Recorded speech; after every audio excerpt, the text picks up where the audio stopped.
Okay, so we're gonna start. Hello everyone, my name is Steve. I come from Canada. I used to teach French, and my name in French is actually Etienne, which sounds like ATM in English. But don't worry, I won't give you cash. Okay. Welcome to our English Corner. The English Corner is a place for students to come and chat in English and learn something new in English. And it's outside the classroom, it's relaxed and have fun. Okay, so before we start, I know some of you already know each other, but we're gonna have an icebreaker game. So the rules are, you're gonna go around the room, and each of you are gonna get a ticket which has a food item on it and also a country. And you are not allowed to use the name of the food or the name of the country, and you have to find a food that's from the same country. Does that make sense? Okay. And once you find your partner, you're going to ask him or her these questions, and then you're going to present your new friend to us. Okay? Great. So, here we go. And if you're not sure what they are, you can come and ask us. There you go. Here you go. Okay, go. You have 5 minutes.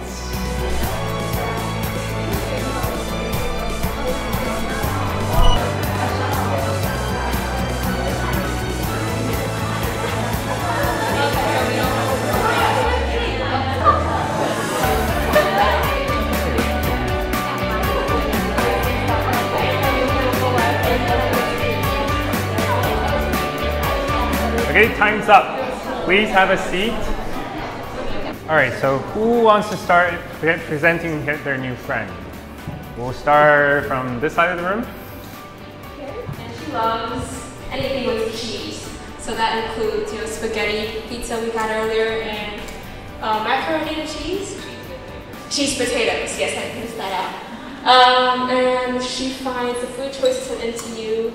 I think we agreed on that one. It's reasonable because it's a low price, so you don't really expect that much, but it fills you up, so that's nice. Yeah. My friend, she's Tina, and she's actually my TA from my French class, and I'm glad to meet her again.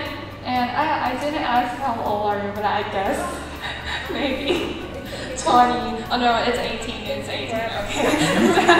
And her favorite food is lasagna. Is that, and we're just discussing where could we get such a food. And we also agree on the last question that we just think the food was like okay, and it's suitable for you to like have it if you just have 20 minutes to eat or something. Yeah. She is Effie, and we're 21 years old.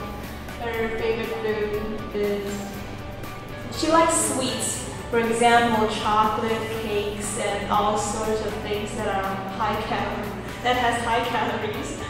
And it's truly unfortunate that all the good things in life are somehow bad for us. Yeah. The food choices at NTU haven't discussed this part yet, but she says that she searched for good restaurants on Instagram, and yeah. So this is Sunny, and yes, she born in April and I'm born in May. Actually, our birthday is quite close, and her favorite is something that spicy food that we all get Mexico, and she also like Mexican food. Cool. Yes. Thank you. Her name is Sophie, and she's 20 years old, and her favorite type of cuisine is chocolate cake because she would like to get one. She doesn't usually eat on every campus because the choices are very limited. It's not fantastic. So one beside me is Alice, and she's also 20 years old, and she likes sweet things as well. because she got the sweet tooth according to her. And we both don't like food in NTU because we don't like the crowded the crowd, and always like when it's near lunchtime, there got tons of people and like 国大, so we feel like eating out. Yeah. Very nice. Okay. Hey everyone, so the person I'm paired with is Morris. He's 20 years old and a sophomore from the same department. He has a pretty big soft spot for Japanese food, including but it's not limited to sushi, rice, or just anything with raw fish in general. And we ran out of time before getting to the last question. This is Benson, and he is 22 years old. And his favorite type of cuisine is like Vietnamese and Indian. So he loves like Indian curry very much. And then as for the last question, we think we've agreed that although it seems really limited, the choices seems limited, right, but there are actually more than it meets the eye. So if we really look for the food that we want, we can find it near NTU. Yeah. Okay, great, thank you. Okay, so my partner is Sandy. Her name is Sandy, and she's 19 years old. She is really young, and her favorite type of cuisine is Korean food because she thinks that Korean food stimulates her appetite, and somehow Korean instant noodles are really, really delicious, and so that's why she loves Korean food. And how did you find the food choice at NTU? She believes that food choices at NTU are cheap and fast.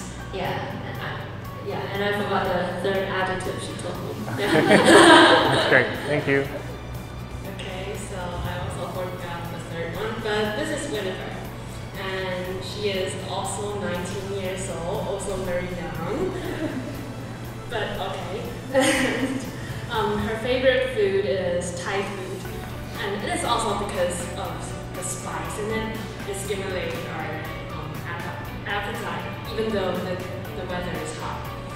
So I believe we both like spice. Okay, and last, the food at NTU, she find it a little like a pity that in NTU there are not many Thai food, but we are willing to find these food around NTU, so it's okay. Great, okay. Okay, my friend is Ariel, and her name is basically named after the Little Mermaid. And she is a senior now. Her favorite type of cuisine is steak because she likes to eat meat, and she thinks the steak is kind of high class. Her favorite food choices at NTU is the boxed lunches and with kind of Malaysia and Thailand kind of sauce. It's like healthy lunches with vegetables and chicken, and with the red and green sauce that's kind of Malaysian taste and flavor. Yeah. So this is Gardenia. She has a really unique and beautiful name. I think it's named after a floral. Yeah, which I've never heard. Oh, cool. Okay. Sorry for my ignorance. And she's 19 years old, also a very young age. I'm a senior now. And her favorite type of cuisine is basically anything with spice. She likes spicy hot pots.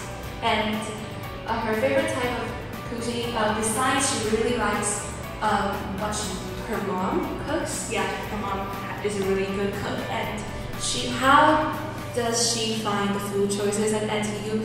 It's also basically based on anything with spice. So she's kind of a spicy girl. Yeah. Hot girl. All right, excellent. Thank you guys for participating. Okay, we're going to go into our main event today, which is we're going to talk about food and culture. Okay, so my question to you is, when you hear the word culture, what do you think of? Just yell it out. Anything. Music, good. Movie. Language, cool. People, yeah, people actually is the big thing, yeah. Anything else? Market. When you buy food? Market, kind of culture and Chinese and all like that. Okay, like night markets and stuff. Okay, good. These are very good questions. So here is some other examples that we don't usually see. For example, community, folklore, race, nation, and there's so on. Okay? And today I would like, so this is basically the definition you find online, but what I want to let you guys know is it's actually very interesting to observe these culture components from different countries. And we can see the evolution of these components through time or through some historical event. For example, when we hear Christmas songs nowadays, we immediately think of Christmas, presents, food, but normally people don't think about the birth of Christ. Yeah, that's okay. So another concept is globalization. Okay, can someone read the definition of globalization for us? Thank you. It's already on the screen. So just globalization is the word used to describe the growing interdependence of the world's economies, culture, and populations, brought about by cross-border trade in goods and services, with knowledge and growth of investment, people, and information. Okay, so basically it's the connection between different countries. Now usually we talk about globalization, we think about commerce and business, but we use it in food because when they do business, they have to eat, and basically the food comes in. And thanks to globalization, we can now eat, for example, Korean food, Mexican food, or any kind of cuisine in Taiwan without going there. Okay? So another concept is the universal language. So why do we say food is universal language? Is because two people don't necessarily have to speak the same language, but they can always find common grounds over food. Okay? We're going to see an example of that in this film. We're going to show you a little clip of the film, which is called Not Yet, but thank you. Okay, so it's called Eat, Pray, Love. It was actually a novel, and then it got adapted into a movie. It talks about a woman who recently went through a divorce, and then she's trying to find some meaning of life. So she went to Italy to eat, and then went to India to pray, and then she finally found love. Okay, but we're only going to focus on eat part today because our main topic is food and culture. Okay, thank you, Joy. Oh.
Okay, great. What did you think? Hungry. That's exactly it. Okay, so here's some questions I would like you to discuss with your partner. So what type of food did you see in the film? And what have you noticed on the expression on people's faces? And how do you feel when you watch that clip? Okay? Do we need to see the film again or no? I think we're okay. Okay, go ahead.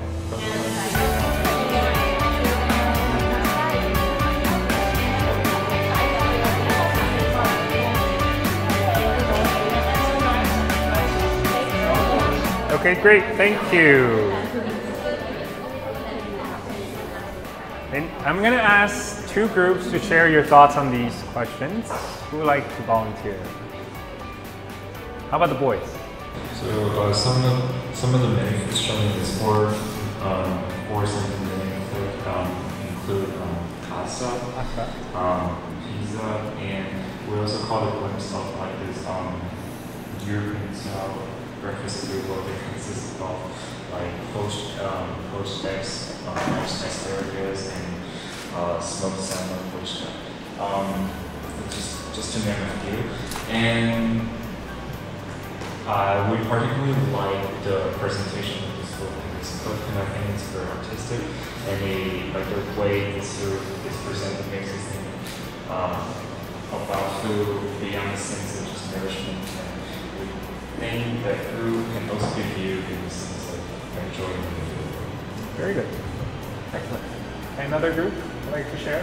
I think that the clip especially pointed out the therapeutic power of eating, because there was this scene where she takes out a bottle of wine and This is therapy. Therapist. That word. Right?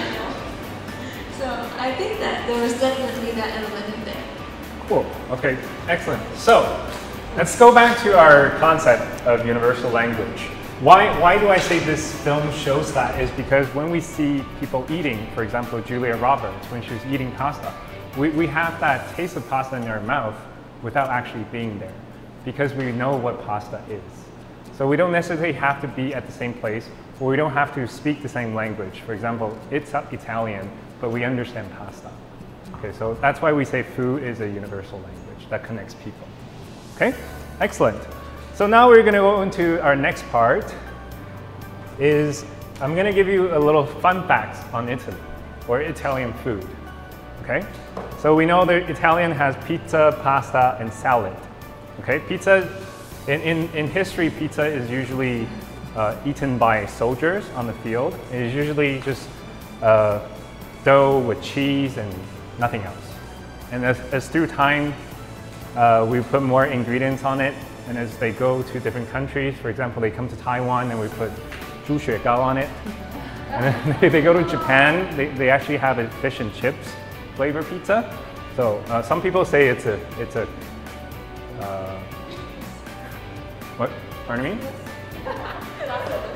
Yeah, it's actually an insult to Italian, a lot of people say. Okay, and fun fact about pasta is some people actually argue that it comes from China, because you know one of those things that you use to drain the pasta after you cook it? It's kind of like a cylinder shape. It's called a China cup. And some people ask why it's called a China cup and no one knows. And so some people say Marco Polo actually brought it out from China, and that's why. Okay? So now it's your turn. Okay, I'm going to give you a country, Japan, and I want you to discuss maybe in a group of 4 or something you know about Japan's food. Okay? And then you can choose one to share with us. Okay, thank you.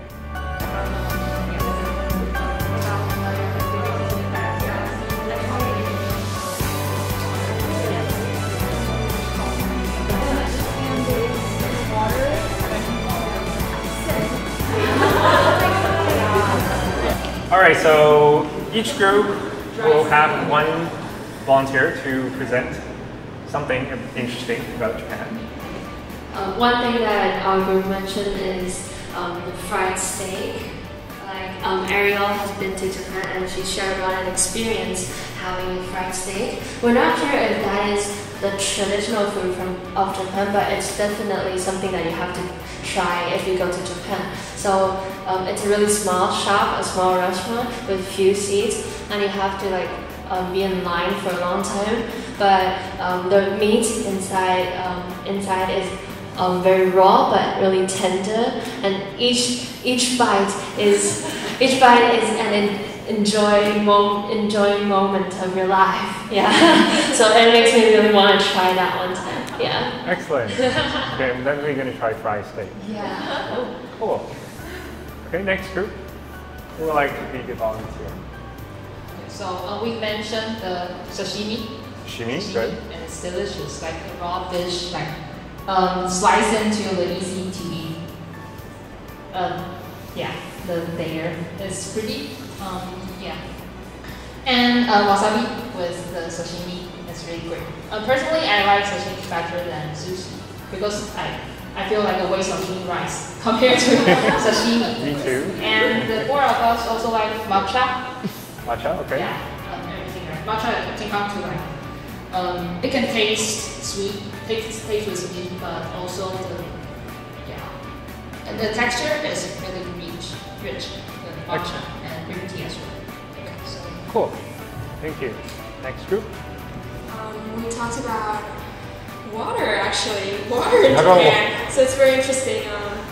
So what happens is when you go in a restaurant, they would serve you cold water. Right. And you ice it. And what Joseph said was that back in that era, it's normal to like drink tap water. And to make it fancier, they would put ice in it. So the the customers would feel like you're more welcoming. So when you put ice in water. So yeah, just interesting.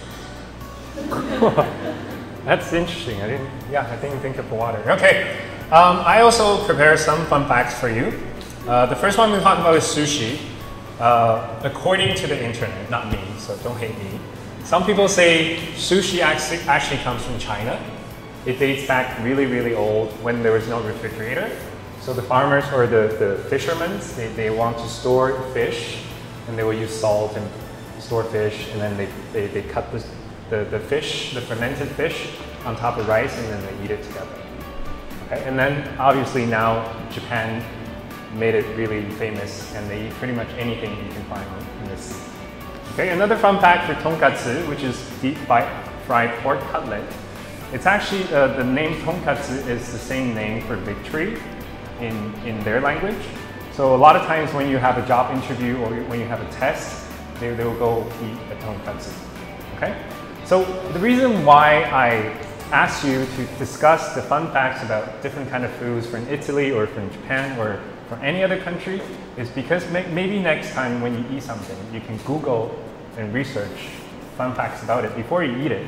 Maybe it will change the way you think about it. Okay, and that wraps up for our English Corner today. Thank you.